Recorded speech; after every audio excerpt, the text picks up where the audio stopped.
Mabuhay! Ako nga pala si Jasmine, ang kadama ng Saudi Arabia, Middle East. Today is my first day dito sa bahay ng nanay ni Amo. Kaya lang ako'y antok na antok. Abay, 5 AM na kami natulog.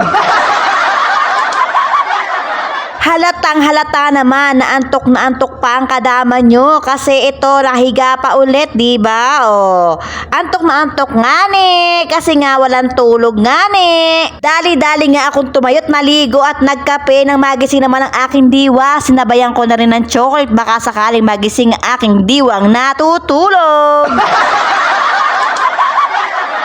Heto na nga, kahit antok na antok ako ay tumayo ako para maglinis ang buong bahay. Tinulungan ko yung katulong dito. At nang matapos nga kami, bigla kami tinawag ng nanay na amo ko. Kakain na raw kami. At nagluto raw siya ng Jerish at Rus tsaka Bruce. Kaya kakain muna kami ni Ethiopia baka sakaling mabawi namin ang aming antok. Nagbabaka sakaling nga kami dalawa ni Ethiopia na magising kami sa kinakain namin kasi nga 5 oras lang ang tulog namin. O diba?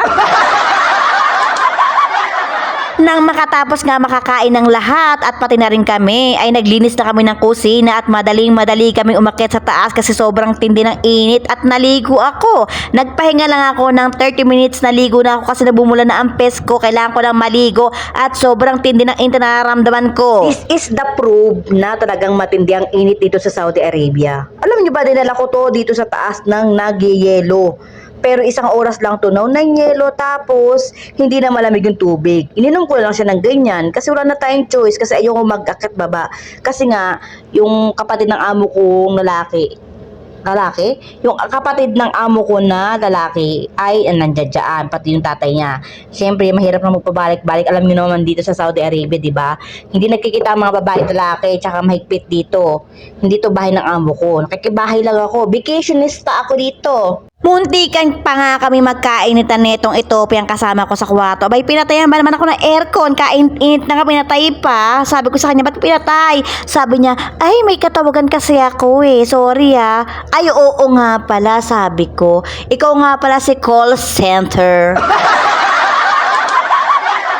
Sabi ko nga sa kanya, ikaw yung call center na hindi binabayaran kaka-unlikod. Ikaw pa yung nagpapaload, ano? Sige lang, go ahead. First jowa mo ba yan? Kaya falling in love ka? Sige lang yan, day. Go ka lang ng go. Huwag ka lang masyadong magpapapol. Baka kasi ikay may broken hearted. Oops. Huwag mong sasabihin na iinggit ako sa'yo kasi tapos na ako sa ganyang sistema at ayoko na ng ganyan, no? Ay, nako.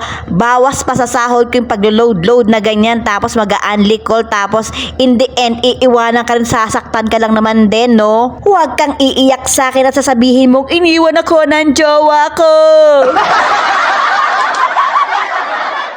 Yung iloload ko para pang tawag sa jowa ko na iiwan lang naman din ako. Ibibili ko na ng ice cream na katulad nito. Dinabusog pa ako. Umabay pa nga naman itong aking video. Abay, kala ko napakaganda. Hindi ko naman na-check over. Abay, hindi ba naman magkasabay yung buka ng bibig sa boses na lumalabas? Kaya ayan, in-upload ko na lang siya na walang boses at gagawan ko na lang kako ng paraan. Sana next time, Jasmine, i-check mo muna bago mo i-upload. Abay, sobrang busy ba ng utak mo at hindi mo nakita?